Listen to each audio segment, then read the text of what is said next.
What's up, guys? Welcome back to another Deadside video. Today I'm going to be going over the new patch notes that they just released that are going over onto the testing server. A lot of good changes here. I'm also going to go over some community feedback on the comments that I received on my last couple videos, what you guys are thinking about the game, the state that it's in, the direction that it's going, if you guys are enjoying it or not. Before I keep yapping, let's just get straight into it. Okay, let's start with the patch notes. They're adding a Christmas/New Year decoration set and new seasonal items. You can check out Kamensk Town Square and find gifts under the tree. They're adding seasonal item bags into lootable road bags. Kind of cool, I guess. I don't really care. They're adding a new and improved BB-19 model. Hopefully the gun will shoot straight and not 4 feet to the left every time I try to use it. Added the ability to transfer your sleeping bag to a Steam friend if they're logged into the same server. That's fucking huge. The fact that you can give your friend a bag on the other side of the map so they can spawn with you is really good. Good change. I know a lot of people were mad about this one. I still think it needs work, but it's going in the right direction. Sleeping bags are now twice as cheap, but have 50% of the health. Okay,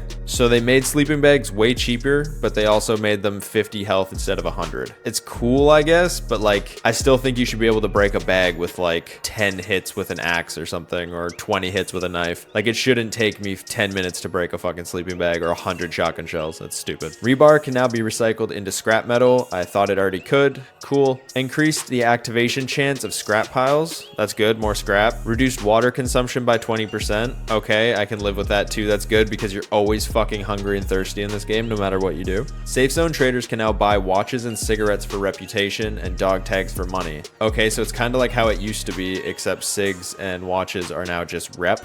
I like that. That's good. Fix the issue with the base lock where the code had to be entered after each death. Finally. Oh my god. That's a good change. That's so fucking annoying. Reduced vehicle noise. Awesome. And adjusted vehicle noise at distance. So they're adding some dynamics, hopefully. That's good. Rebalance the airdrop. Can now drop seasonal items, dynamite sticks, laptops, and tinctures. Okay. Rebalance the cost of base upgrades. Nails and rebar are no longer required. See, this is weird to me. This is like a big band-aid fix to the building because people were saying it's too hard to like get up big structures. I get where they're coming from, but I've been saying this since they dropped the patch on day one. There should be like craftable building items. So I personally think that when you recycle your scrap metal and it turns into sheet metal, you should then be able to craft nails at a workbench with the sheet metal. So like one sheet metal is like 10 nails or something, which then incentivizes you to have to get scrap and have to recycle and maybe go to these monuments to recycle the AI's kits for extra scrap. Like, it creates more dynamics in the loot. Right now, just removing the nails and rebar is going to make it the complete opposite side of the spectrum and just make it super easy to build everything. Like, if it just cost me planks to build a house, everyone's going to have massive houses and raids are going to just go out the fucking window. So I'm not mad at this one. I'm excited that they're working on it, but I think that's just a band-aid fix for right now. In addition to that, they slowed down the decay rate of plank and metal base structures, and less planks are required for base upkeep. Notifications will now appear showing why a structure cannot be placed. That's super nice, actually. Added new dynamite and explosive spawners. Check all road bags and car trunks carefully. So they're going to make it easier to build, and they're also going to make it easier to raid. All right, I fuck with that. We're moving at a rapid pace here. Plank and metal base structures can no longer be damaged by melee or firearms. Only grenades, dynamite, explosive charges, and grenade launcher. Okay. So you can still eco raid into twig, but you cannot break into planks now.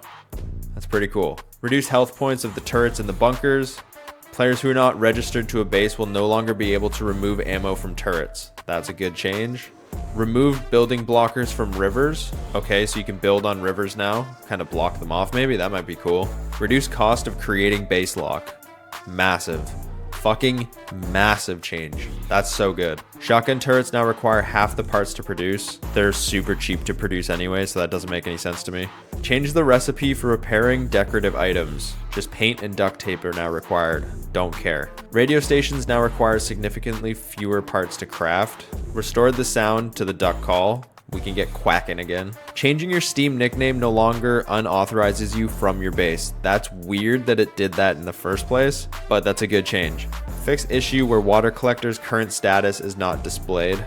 Fixed missing hints in inventory. That's a good one. Sometimes it wouldn't let you like inspect your weapon. I think that's what they're talking about. Fixed the issue where gates shutters, doors were submerged in the ground and did not take damage from C4, dynamite, or grenades. Structures constructed outside the vault radius will display a decay warning when looked at. Shotguns are prohibited from dealing headshots only if one pellet hits. Now a single pellet will do 25 damage. This will reduce the amount of lucky headshots from distance. That's a weird way to do that, but I kinda fuck with it. Okay. Crafting more than one item at a time will now take the same amount of time as crafting just one item. Okay. I don't know if that's broken. It feels broken. Okay.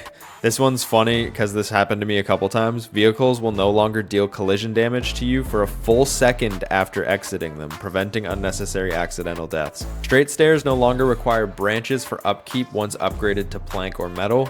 Added sounds for ATM operations. That one I don't really care about either, but good stuff. My first thoughts are this is pretty good, but there's still a lot of major issues that they didn't really address or talk about. I kind of want to go over the community notes because these will touch on a lot of the things that I was also kind of thinking while playing. Also just create some more talking points for us in the comments. Both sprint plus hold breath should be able to be binded to whatever key you want. Also, they need to fix how like the sprinting works. So like if I hit something, it doesn't stop my auto sprint because you're running so fucking much in this game that it's so finicky right now. And I just would wish they'd change it. Number 2, make a group limit of 3 to 5 people. I 100% agree that there should be a cap. I don't know, even 8 people, like cap it at 8 or something, because there's a lot of times on the official servers that there's like 2 massive groups or 1 massive group. And then there's like dwindling numbers on the outskirts. And it was the same with Rust on a lot of official servers. It's just ran by clans. And like, I'm not against clans. I just think when it's like 30 v fucking 2, it's weird.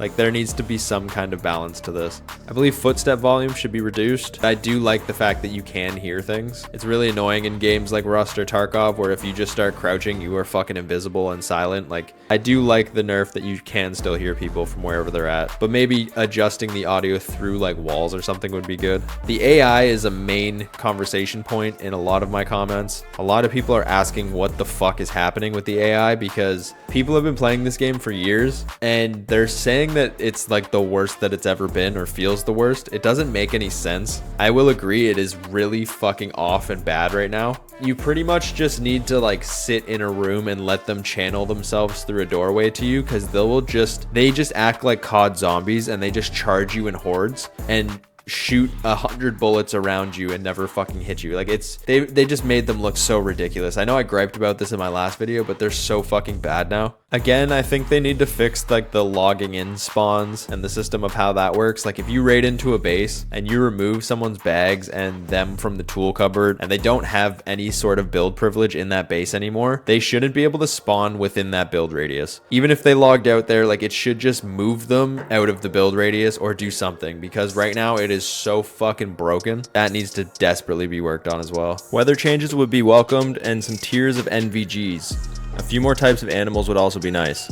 I 1000% agree.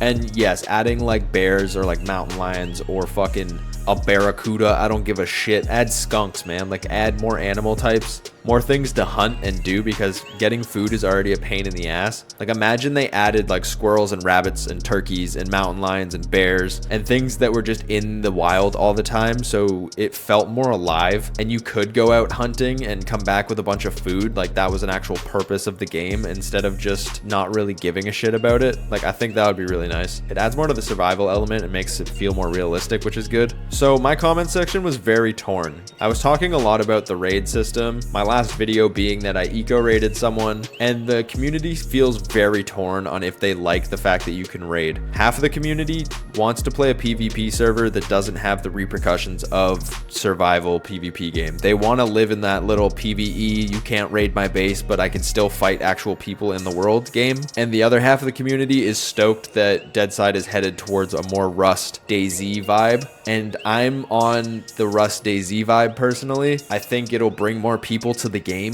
Before this patch, there was like 500 people playing. Now it's upward of 3,000. I think the game's going to grow because of this. It is making it more competitive and it is adding more of a challenge. And I get the OGs that played this game forever don't really like that, but I do think it's good for the game. We will see in the future if I'm just a fucking idiot and the game dies, but personally, I think that it is good for the game. I think a lot of players are coming over from DayZ and from Rust, and they're kind of checking it out because it is a fun twist on it. It is a more realistic Rust. It is a more arcadey DayZ. It is a happy middle ground, and I think if they really do stick to that lane and they solidify themselves as a fun PvP game with a good combat system and a good base rating system, they can be very successful because there is a hole in that market. And I think if they just dialed it in with the movement a little bit, dialed in the gunplay a little bit, like really focus on polishing this game, because the content will come. The content is already kind of there. I don't think adding a bunch of new stuff is really going to fix the problems as much as balancing and doing quality of life changes, fixing HUDs, like doing little things will actually polish this game into such a good state that it will be fun and draw in a ton more players. That's all I got for the patch notes. They are currently testing these on the test server, the PTS server. You can go test them if you want. Yeah, thanks so much for watching. Let's continue the conversation down in the comments below. I want to know what you guys are thinking about the current state of Deadside, how you're feeling about the 1.0 release. Are you excited about these changes? What else do they need to change? Thanks so much, guys. I'll catch you in the next one.